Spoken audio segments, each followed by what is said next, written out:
está sentado à direita de Deus, ficando-lhe subordinados anjos, principados e potestades.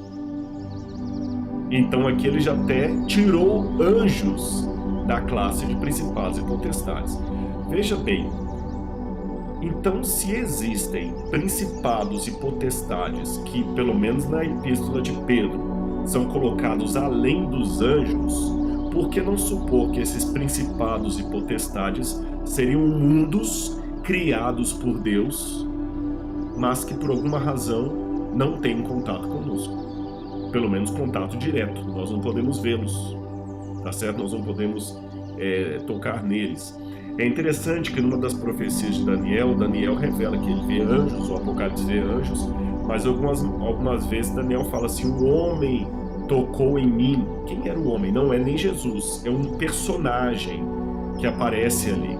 Então nós passa a impressão, e também tem a passagem lá de Ezequiel que fala daquelas criaturas viventes que estão em redor do trono. Alguns pensam que seriam querubins, né? E mesmo a ordem angelical, querubim, serafim, arcanjo, nós não sabemos muita coisa dessas ordens. Muita coisa que tem extra-bíblica, é cultura que vem do judaísmo intertestamentário, ou da Divina Comédia, de Dante Alighieri, do Paraíso Perdido, ou o Inferno também de Dante, alguma coisa assim, né? Mas, biblicamente, nós sabemos muito pouco a respeito dos anjos. O que eu posso dizer para vocês? Esses textos que eu citei aqui, repito, eu falei isso no início e digo agora, eles não são conclusivos. Eles abrem a possibilidade. Tá bom? Eu não estou ensinando nenhuma heresia aqui. Eu estaria ensinando uma heresia se a Bíblia deixasse bem claro: não há outros mundos habitados. Deus só criou seres humanos e anjos. E eu, Rodrigo, chego aqui e tento, nas entrelinhas, descobrir alguma coisa ali, aí eu estaria caindo numa heresia. Se eu não tivesse base nenhuma na Bíblia ou na ciência para aventar a possibilidade de haver outros mundos criados por Deus, com seres inteligentes que devotam adoração a Ele, aí eu estaria caindo na especulação. Mas eu tenho textos bíblicos que, mesmo não sendo conclusivos, apontam para a possibilidade que eu estou apresentando. Vocês entenderam? Apontam para essa possibilidade. E o último texto que eu queria ler para vocês é João 14, 1-3, onde Jesus disse assim para os discípulos: não se turbe o vosso coração. Credes em Deus, crede também em mim. Na casa de meu Pai há muitas moradas. Se assim não fosse, eu já os teria dito, pois vou preparar um lugar. E quando eu for e preparar um lugar, voltarei e vos receberei para mim mesmo, para que onde eu estiver estejais vós também. Jesus compara a casa do Pai, que muitos comentaristas bíblicos entendem como sendo o vasto céu, universo, como sendo uma casa que tem muitas moradas. E me chama a atenção que essa palavra muitas moradas em grego, eu coloquei aí, monai, palai e sim, polai, muitas, monai, significa lugar de repouso, de habitação cômodo, aquelas pousadas de beira da estrada como do bom samaritano. Ou então uma casa grande que tem vários quartos com várias famílias morando. Vou mostrar para vocês uma imagem aqui que vai ilustrar isso. Na época de Jesus era muito comum algumas famílias morarem em ínsulas, que eram casas assim, olha. Você está vendo as crianças lá num pátio comum e cada família habita num cômodo dessa casa. Isso era muito comum na época de Jesus. Na Galileia tinha muito esse tipo de casa dos pescadores, chamadas ínsulas. A gente encontra isso em Betsaida, a possível Betsaida, na cidade de Cafarnaum também. E cada uma desses cômodos abrigava uma família e era uma morada. Isso é um resquício da tradição patriarcal que o povo de Israel tinha, onde você morar em grupo com outras pessoas ali que são patrícios, associados ou membros da mesma aldeia, do mesmo clã, isso lhe dá proteção. Os seus filhos estão ali, o seu filho vai casar com a filha do outro ali, o clã vai crescendo. Então é um lugar fixo. Aí eu estou falando já num período pós-migratório, quando o pessoal já não era mais nômade, já se assentavam em casas, mas ainda trazendo a reminiscência da época migratória. As casas tinham vários cômodos. É uma casa com muitas moradas. É essa a imagem que Jesus tem quando ele fala: na casa de meu pai há muitas moradas. Eu vou preparar uma para vocês e vou voltar. Traduzindo isso em linguagem cosmológica, por que não imaginar que o universo é uma casa que tem muitas moradas e Jesus vai preparar uma para nós? Mas o interessante é que a palavra moradas, como aparece no grego limonai, significa lugar de habitação onde há pessoas, seres morando. Ora, que pode ser uma morada de animal também, por isso que eu estou falando seres, né? Pode ser, não precisa ser ser humano necessariamente, pode ser um lugar onde fica um animal, um abrigo para animais. Ora, ficaria estranho, pegando João 14, dizer que o universo, a casa do Pai, tem muitas moradas, porém todas vazias. É estranho Jesus ir preparar uma morada para nós se todas as outras estão vazias. Para quê?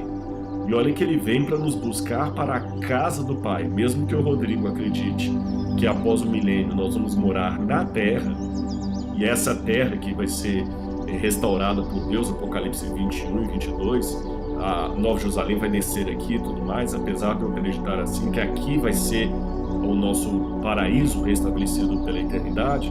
Porém, no primeiro momento, ele vai nos buscar para a casa do Pai, depois que nós voltamos com ele na Nova Jerusalém. Esses textos, então, embora não sejam conclusivos, eles são pelo menos indicativos da possibilidade de que haja vida noutros mundos. Terminando a minha participação já aqui com vocês, eu quero falar um pouquinho sobre o ceticismo de Thomas Paine. Thomas Paine foi um dos fundadores da nação americana, que participou da redação da Constituição Americana ali, da Carta de Independência em 1776, 4 de julho, e ele ridicularizava o cristianismo. Ele apresentava 4 pontos cosmológicos, exatamente, no século XVIII já falava de coisas de astronomia, parecendo agora o SET, procurando vida espacial, né?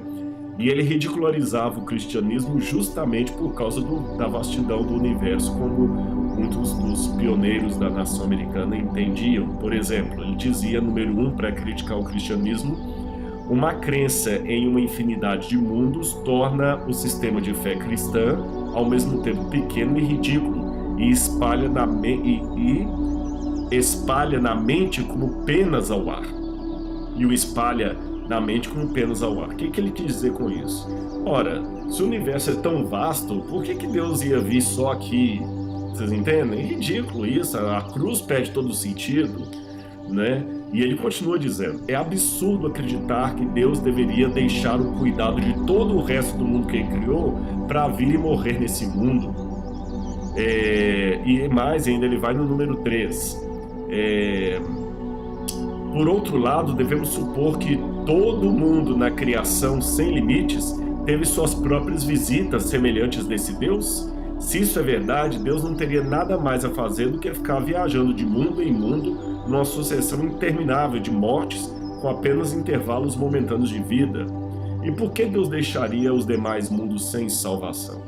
Ora, Thomas Paine, ao falar isso, ele está ridicularizando não o Deus da Bíblia, ele está ridicularizando o Deus da mitologia grega, um Deus limitado, um Deus que tem barreiras. Ora, se a escala de Kardashev, que foi feita séculos depois de Thomas Paine, pode imaginar uma civilização tão avançada, onde os seres dessa civilização conseguiriam dobrar o tempo e o espaço para sua própria conta, fazendo uma viagem no universo rápida, mais rápida do que a velocidade da luz, mesmo que em teoria ninguém pode assumir uma velocidade acima da luz, mas pegariam algum tipo de atalho que lhes permitiria fazer isso.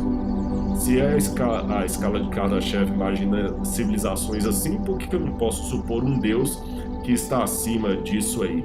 Então, na verdade, Thomas Paine estava tendo uma visão muito simplista de Deus. Então é uma falácia do espantalho. Ele cria um Deus ridículo, pequeno, e é fácil refutar. O que eu posso dizer então em relação à multidão do universo, Rodrigo? Onde é que ficaria a nossa singularidade? Bom, em bilhões e bilhões de sistemas solares, as formas de amor criadas e não criadas não seriam limitadas. As realizações da vida divina não estariam em contradição umas com as outras ou com a criação.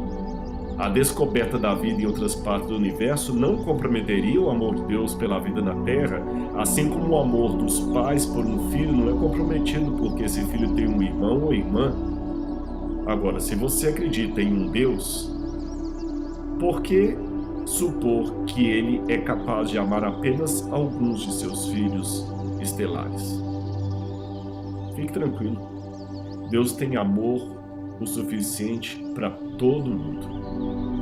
Mas ao mesmo tempo, esta nossa noção de grandeza, essa noção que eu tenho de grandeza cósmica, não da humanidade, do universo tão vasto, ela também me traz uma noção de grandeza do amor de Deus.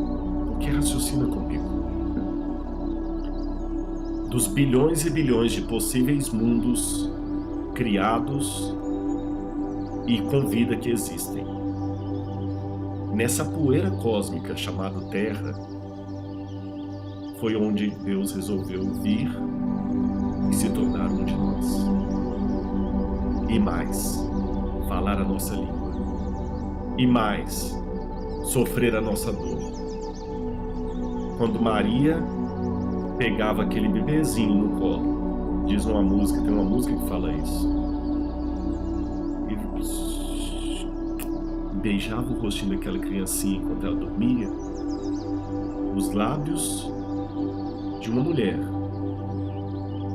como dizia Carl Sagan, de um planeta insignificante, num sistema insignificante, numa galáxia insignificante, numa poeira insignificante, os lábios dessa mulher beijaram o rosto do único que é significativo. E esse único que é significativo, se tornou um de nós. Então a pergunta que eu fiz no início dessa live: estamos sozinhos no universo? Do ponto de vista de mundos criados por Deus, eu digo que provavelmente não estamos sozinhos. Do ponto de vista do amor divino, eu digo, com certeza, não estamos sozinhos. Deus está conosco. E este é um dos mais lindos paradoxos da teologia. Fala-se muito dos paradoxos na física, né? Paradoxo de Fermi, o paradoxo de outros que eles falam aí, tem vários agora, de Hilbert, o paradoxo de Hilbert, o paradoxo do infinito. Eu digo, esse é o paradoxo da grandeza. O divino e infinito de Deus coube num espaço finito chamado planeta Terra e no menor ainda chamado coração humano. Porque Jesus falou: se alguém me amar, ouvirá a minha palavra, e eu e meu Pai guardará minha palavra, e eu e meu Pai viremos para ele e faremos nele morada. Pode o infinito caber dentro de um espaço finito? Pode. Deus cabe em mim, mesmo que em tese não haja um espaço que caiba a Deus. Então fique tranquilo. Repetindo, estamos sozinhos no universo? Em termos de outros mundos habitados? Provavelmente. Em termos divinos, com certeza não estamos sozinhos. Deus está conosco. E onde você estiver, Deus e você serão sempre a maioria. Aliás, a maioria esmagadora.